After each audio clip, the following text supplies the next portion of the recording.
Assalamualaikum warahmatullahi wabarakatuh. Selamat datang di channel Bung FD. Pada kesempatan kali ini, kita akan belajar terkait hukum administrasi dan pemerintahan daerah. Semoga pada masa pandemi ini, kita tetap selalu bisa produktif dan saling berbagi kemanfaatan untuk melaksanakan social distancing dan physical distancing dengan diam di rumah aja. Intinya tetap lakukan kegiatan-kegiatan yang bermanfaat lah.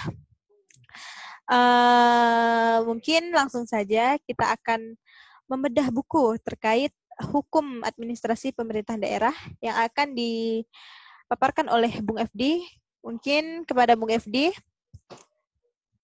Baik, terima kasih Adinda Tasya atas waktu dan kesempatannya. Sebelumnya, Assalamualaikum warahmatullahi wabarakatuh. Selamat datang di channel Bung FD. Bersama Bung FD kita akan membedah buku Hukum Administrasi Pemerintahan Daerah. Jadi hashtagnya itu belajar online hukum penyelenggaraan negara HPN ya. Jadi buku ini ditulis oleh Dr. Sirajuddin dan kawan-kawan. Semoga di masa pandemi ini benar yang disampaikan oleh Dinda Tasya, kita selalu dapat melaksanakan hal-hal yang positif, produktif, dan inovatif dengan diam di rumah aja.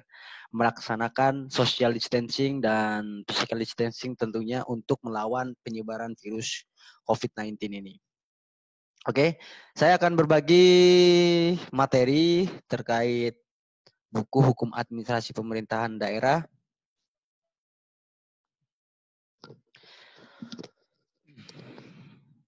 Kita bisa mulai ya. Baik, Hukum Administrasi Pemerintahan Daerah, bab 1 nih. Kita akan bedah buku per bab dalam buku ini. Nanti di channel-channel selanjutnya akan diteruskan. Bab 1 pendahuluan berbicara tentang negara kesatuan, desentralisasi, dan otonomi. Negara kesatuan, sebagaimana norma dasarnya itu ada pada pasal 1 ayat 1 Undang-Undang Dasar Negara Republik Indonesia tahun 1945 yang menyatakan negara Indonesia ialah negara kesatuan yang berbentuk republik. Bahkan di pasal 37 ayat 5 Undang-Undang Dasar NRI 45 ini diperkuat dengan menyatakan khusus mengenai bentuk negara kesatuan Republik Indonesia tidak dapat dilakukan perubahan. Berarti negara kita sudah demikian kukuh untuk memilih bentuk negara kesatuan pada hari ini. Dalam perspektif teori Iswara menyatakan dalam negara kesatuan, unitary state itu terdapat union and unity. Union itu persatuan, unity itu kesatuan. Jadi di negara kesatuan itu ada persatuan dan kesatuan. Nah, dengan memilih bentuk negara kesatuan, maka berimplikasi terhadap penyelenggaraan pemerintahan daerah nih. Yang dimana adanya desentralisasi dan otonomi. Nah, apa itu desentralisasi dan otonomi? Desentralisasi itu pembagian dan pelimpahan. Nanti akan lebih jelas di bab-bab selanjutnya mengenai asas-asas penyelenggaraan negara ya, penyelenggaraan pemerintahan daerah. Nah, menurut Rondinelli dan Sema memberikan pengertian desentralisasi sebagai the transfer of planning, pengalihan perencanaan, pengambilan keputusan, decision making atau kewenangan administratif yang dari pemerintah pusat ke organisasi lapangan unitnya administratif lokal. Administratif lokal, semi-autonomous, organisasi semi-otonom, dan parastatal organization ya. Itu menurut Rondinelli dan Sema. Senada dengan Juniarto menyebutkan Asas desentralisasi sebagai asas yang bermaksud memberikan wewenang dari pemerintah negara. Artinya pemerintah pusat ya, pemerintah pusat kepada pemerintah lokal, kepada pemerintah daerah. Untuk mengatur dan mengurus urusan-urusan tertentu sebagai urusan rumah tangga sendiri. Itu menurut Yunarto, senada dengan Rondinelli dan Sema. Nah, sedangkan otonomi daerah, otonomi ini berasal dari kata autos dan nomos. Autos itu kawan-kawan, autos itu sendiri artinya kalau nomos itu perintah. Jadi otonomi itu memerintah sendiri. Nah, bisa dipahami bahwasanya desentralisasi dengan otonomi itu merupakan satu kesatuan. Nah, di mana setiap kita membicarakan mengenai desentralisasi dengan sendirinya membicarakan otonomi. Esensi daripada desentralisasi itu adalah proses pengotonomian, kawan-kawan ya. Proses pengotonomian yang artinya proses penyerahan kepada satuan pemerintahan yang lebih rendah untuk mengatur dan mengelola urusan pemerintahan tertentu sebagai urusan rumah tangganya sendiri, seperti yang dinyatakan di awal. Nah, dengan kata lain, desentralisasi dan otonomi itu merupakan dua sisi dalam satu mata uang, both sides of one coin. Artinya, dia dua sisi dalam satu mata uang. Satu kesatuan, desentralisasi berarti dengan sendirinya otonomi. Membicarakan tentang otonomi. Nah, dalam sistem negara kesatuan ini akan melahirkan konsep sentralisasi dan desentralisasi. Sentralisasi itu pemusatan, desentralisasi itu pelimpahan. Nah, nanti mengenai sentralisasi, desentralisasi akan dijelaskan di bagian selanjutnya ya, di channel selanjutnya mengenai asas-asas penyelenggaraan pemerintah daerah.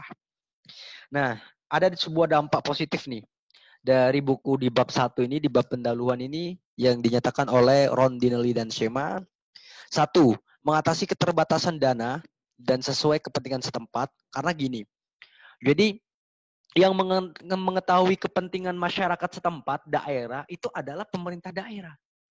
Sehingga otonomi ini, desentralisasi ini, bagaimana untuk mengurus urusan rumah tangganya sendiri, mereka lebih paham dibandingkan pemerintah pusat, kan gitu. Nah, selanjutnya mengurangi sifat prosedural dan berbelit-belit. Artinya kan nggak perlu kita ke pemerintah pusat, tentu dengan melalui pemerintah daerah kita dapat mengurangi sifat-sifat yang terlalu berbelit-belit ya. Tapi ya namanya birokrasi, kita kan belum tahu juga.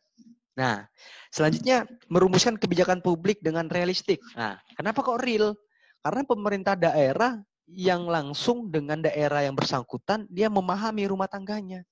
Sehingga real merumuskan kebijakan-kebijakan dengan melihat perkembangan masyarakatnya. Nah, selanjutnya memberikan pelayanan yang lebih baik. Dan yang terakhir, melibatkan masyarakat luas dalam pemerintahannya. Oke? Nah, penyelenggaraan otonomi daerah pada dasarnya akan betul-betul terrealisasi dengan baik apabila dilaksanakan dengan prinsip-prinsip good governance. Nah, teman-teman tahu gak good governance itu apa? Good governance itu penyelenggaraan pemerintahan yang baik. Nah, tapi bahkan di negara-negara maju itu ya, selain daripada menggunakan prinsip good governance, juga dipadukan dengan prinsip dynamic governance. Nah, apa itu dynamic governance? Kita lihat.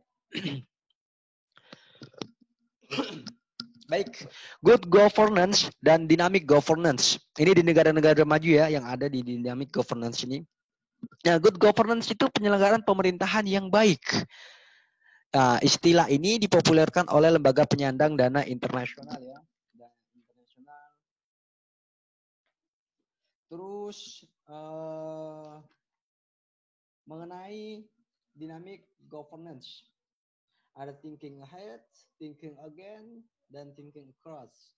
Jadi di negara-negara maju itu selain menggunakan konsep good governance, prinsip-prinsip governance juga menjalankan prinsip-prinsip dynamic governance. Nah, konsep ini diperkenalkan pertama kali oleh Profesor Neon Bongxiang, akademisi Nanyang Technological University. Nah, selanjutnya di poin B, di bab 1 pendahuluan ini ada negara federal, gagasan dan pengalaman Indonesia.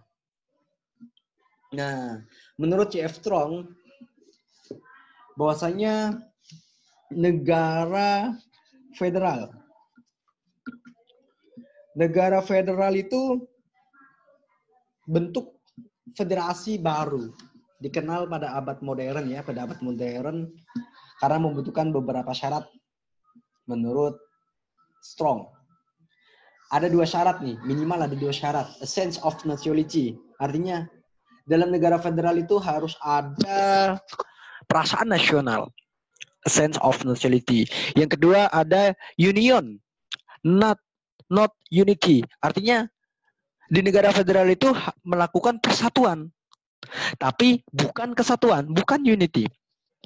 Nah, maka dari itu menurut Strong mencatat ada 3 ciri khas nih yang terdapat dalam negara federal. Yang pertama, supremasi konstitusi federal. Yang kedua, adanya pembagian kekuasaan atau biasa kita sebut sebagai distribution of powers antara negara federal dengan negara bagiannya. Negara-negara bagian. Jadi di negara federal itu ada negara bagian-bagian, negara bagian gitu. Nah, yang ketiga adalah adanya kekuasaan tertinggi. Nah, untuk menyelesaikan sengketa, ketika ada sengketa antara negara federal dengan negara bagiannya. Itu negara federal menurut Strong. Nah, untuk pengalaman di Indonesia sendiri, Adnan Buyung Nation itu mencatat ada 4 nih kawan-kawan. Perdebatan besar tentang kesatuan dan federalisme dalam politik di Indonesia. Nah, 1. Ketika pembahasan Undang-Undang Dasar oleh BPUPKI, Muhammad Yamin yang pro terhadap negara kesatuan. Jadi Muhammad Yamin pada saat itu menyatakan begini, berargumen. Federalisme akan mengarah pada munculnya negara provinsialisme yang pada akhirnya akan memecah belah kesatuan rakyat Indonesia.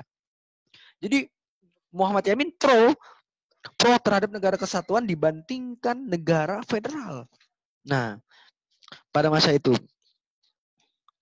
Kemudian selanjutnya poin kedua adalah negosiasi antara dengan Belanda ya mengenai kedaulatan Indonesia pada 27 Desember 1949. Nah, perdebatan apa yang terjadi di sini? Nah, pada saat itu muncul sebuah negosiasi dengan Belanda mengenai kedaulatan Indonesia. Negara kesatuan itu diganti dengan negara federal, negara serikat. Pada tanggal 27 September nih, 1949. Sebagai hasil dari konferensi meja bundar KMB di Den Haag, Belanda dengan campur tangan PBB. Nah, dalam hal ini ada pihak-pihak yang berpartisipasi dalam KMB tersebut, kawan-kawan. KMB tadi kan konferensi meja bundar ya. Ada perwakilan 7 negara dan 9 unit kenegaraan nih. Di Indonesia, negara Republik Indonesia, negara Indonesia Timur, negara Pasundan, itu negara Pasundan itu Jakarta atau Jakarta. Terus ada negara Sumatera Selatan, negara Jawa Timur, negara Madura, negara Sumatera Timur. Terus 9 unit kenegaraan, ada juga Jawa Tengah, Bangka, Belitung, Riau, Kalimantan Barat, Dayak Besar, wilayah Banjar, Kalimantan Tenggara, Kalimantan Timur. Nah, jadi Indonesia itu terbagi dari negara bagian-bagian gitu, sederhananya. Nah, yang perdebatan ketiga adalah negara federal dalam forum konstituante antara 1956 sampai 59. Dan keempat, bentuk negara kesatuan versus negara federal. Jadi ada 4 perdebatan di perjalanan Indonesia pada masa itu akan kita lihat bersama di bab-bab selanjutnya ya. Selanjutnya kita bab 2 nih. Tadi bab 1 itu pendahuluan untuk membuka gambaran terkait buku ini nanti membicarakan apa aja. Nah, di bab 2 kita akan membicarakan tentang sejarah hukum pemerintahan daerah. Jadi dimulai dari hukum pemerintahan daerah era penjajahan nih kawan-kawan. 1, era pemerintahan Hindia Belanda. Sifatnya sentralistik, kemudian desentralisasi Indi disebut pada tahun 1903. Nah, desentralisasi Indi ini melahirkan beberapa peraturan. Jadi desentralisasi Indi ini adalah sebuah peraturan mengenai desentralisasi pada saat itu ya, di era pemerintahan Hindia Belanda. Nah, berdasarkan Undang-Undang Desentralisasi atau Desentralisasi Indi itu melahirkan beberapa aturan, yaitu desentralisasi Besluit, Lokal Raden Ordinansi, Kisordonansi. Artinya ada beberapa aturan yang mengenai desentralisasi.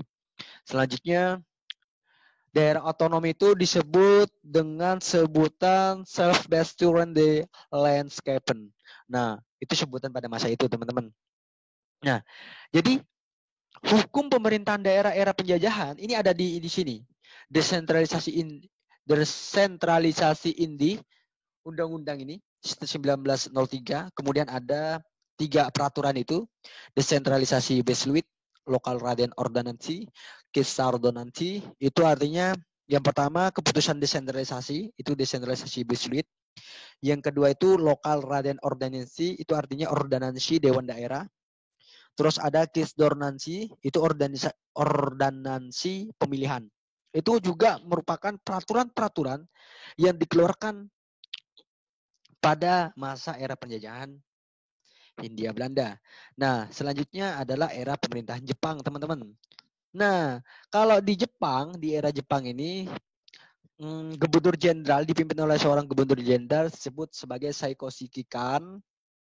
Nah, aturan hukumnya, hukum mengenai pemerintahan daerahnya itu teman-teman menggunakan yang namanya Osa Museori. Artinya itu peraturan pada masa itu tentang pemerintahan daerah sebenarnya. Jadi di Osa Musaseri itu mewenang kepada wali kota yang semula hanya berhak untuk mengatur urusan rumah tangganya, diwajibkan pula untuk menjalankan urusan pemerintahan umum.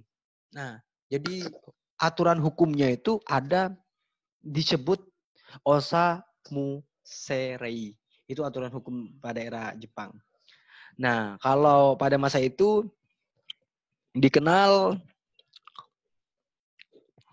dengan berdasarkan Osa Muserei nomor 12 dan 13, kedudukan Staatsgemeente dan Regenschaft itu diubah menjadi Si dan Ken yang otonom.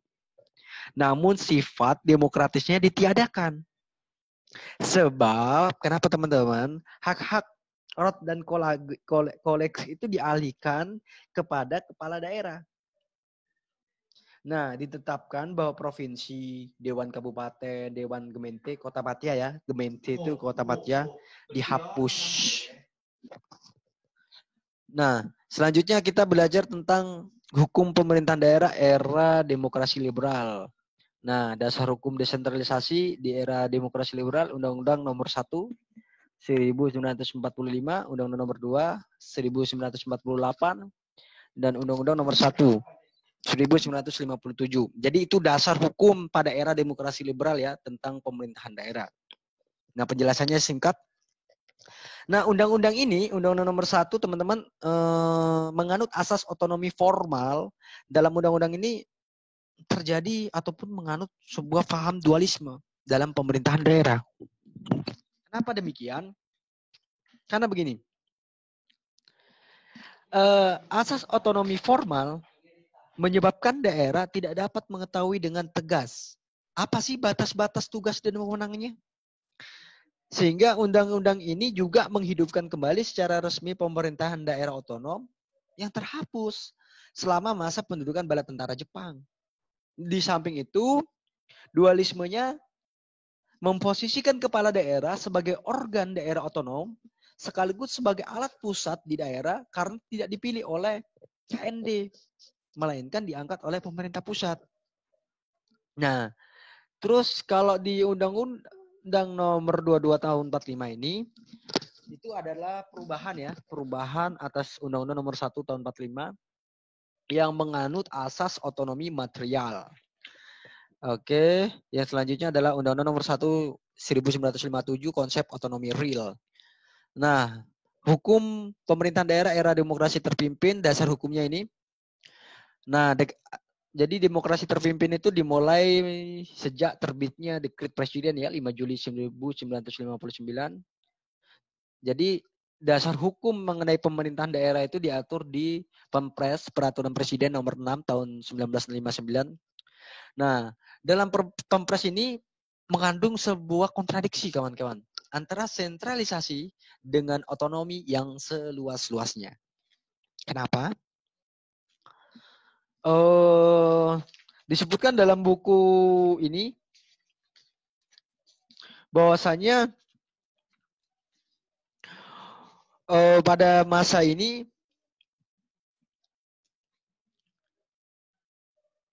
menyebutkan ya ini ya di penjelasan Pempresnya menyebutkan pemberian otonomi seluas-luasnya dalam otonomi real sebagai asas otonominya. Namun di dalamnya teman-teman dirumuskan pengendalian pusat yang cukup besar terhadap daerah. Seperti dalam hal pengangkatan kepala daerah. Terus pemerintah pusat dapat memilih di antara calon-calon usulan DPRD yang jika tidak ada yang memenuhi syarat, maka pusat dapat meminta DPRD untuk mengusulkan calon lain. Bahkan dapat mengangkat di luar yang dicalonkan, melakukan pengawasan atas jalannya pemerintahan daerah. Nah, artinya ada sebuah kontradiksi antara sentralisasi dengan otonomi. Tumpang tindih ya, ataupun berlawanan ya antara sentral dengan otonomi ini. Ada campur tangan berbau-bau sentralistik. Nah, pada tanggal 1 September 1965 DPR mengundangkan Undang-Undang Nomor 18 tentang pokok-pokok pemerintahan daerah nih. Nah, namun menurut Daliang G menyebutkan undang-undang ini berbau kolonial. Kenapa? Kok berbau kolonial?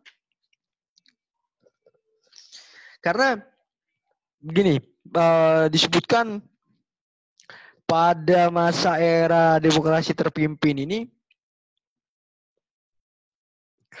bahwasanya sangat berwatak sentralistik. Sangat berwatak sentralistik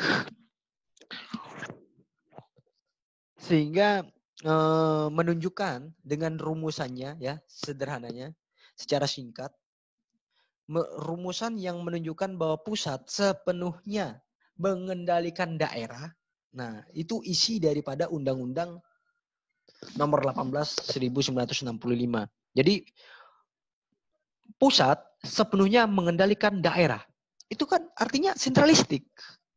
Nah, sehingga tetap hal ini butuh perubahan. Masuklah kita pada era hukum Pemda, era Orde Baru. Nah, di Orde Baru nih kawan-kawan. Ini dasar hukumnya Undang-Undang Nomor 5 Tahun 1974 tentang pemerintahan daerah. Undang-undang ini menekankan pada asas desentralisasi, dekonsentrasi, dan tugas pembantu. Nah, untuk asas-asas ini teman-teman, kita akan belajar di bab selanjutnya ya, di channel selanjutnya tentang asas-asas penyelenggaraan pemerintahan daerah. Nah, namun demikian undang-undang ini sebenarnya lagi-lagi sangat bernuansa sentralistik. Kenapa kok bernuansa sentralistik dalam undang-undang ini nomor 5 tahun 1974? Karena ada beberapa rumusan yang menunjukkan bahwasanya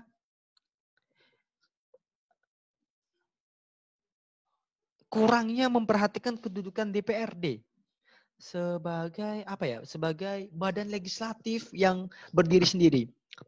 Jadi langgam sentralistik ini diparah lagi dengan dikembangkannya uniformitas, supra dan infrastruktur politik.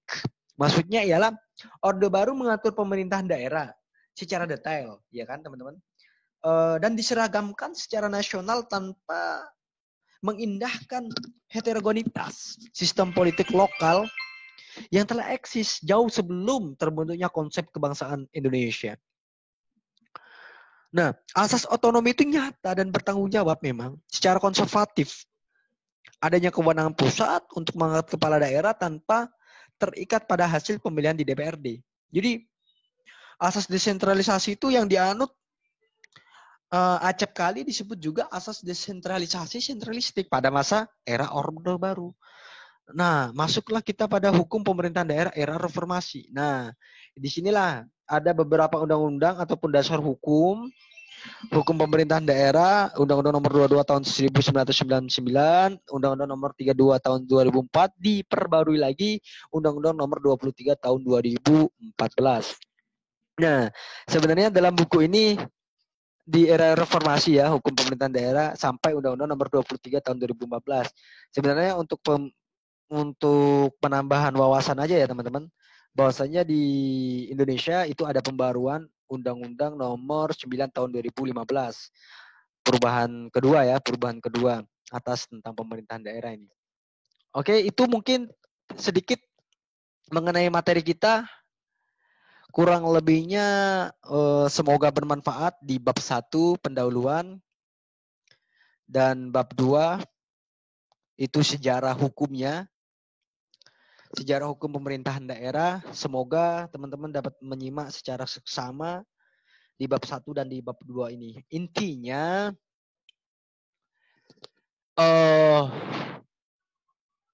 di negara kesatuan seharusnya itu berimplikasi pada penyelenggaraan pemerintahan daerah yang menganut asas desentralisasi dan adanya sebuah otonomi daerah. Jadi implikasi dari negara kesatuan ya begitu. Nah, selain daripada itu, jadi di negara kesatuan adanya desentralisasi artinya pelimpahan ya, pelimpahan kewenangan dari pusat ke pemerintah daerah, pemerintah lokal. Terus adanya pengurusan urusan rumah tangga sendiri. Sehingga tetap ada yang namanya urusan-urusan yang bersifat nasional. Itu diurus oleh pemerintah pusat, teman-teman. Nah, nanti kita lebih jauh akan membahasnya di asas-asas penyelenggaraan negara ya di channel selanjutnya. Semoga apa yang kami bagikan, kami sajikan dapat bermanfaat dan menambah wawasan teman-teman sekalian. Dan kita sama-sama berdoa. Mari kita berdoa semoga wabah COVID-19 ini segera mencapai puncaknya dan kita dapat hidup normal seperti dahulu kala untuk bisa bergabung bersama teman-teman, ngopi, nongkrong, dan ya kuliah lagi tentunya. Ya, mungkin itu saya kembalikan ke moderator Adinda Tasya. Terima kasih. Oke, baik. Terima kasih, Bung. Mudah-mudahan dengan apa yang telah disampaikan tadi dapat bermanfaat untuk kita semua. Mungkin untuk bedah buku pada kali ini itu saja dulu, dan nanti akan ada lanjutannya tetap di channel yang sama. Oke. Wabillahi taufiq hidayah. Wassalamualaikum warahmatullahi wabarakatuh.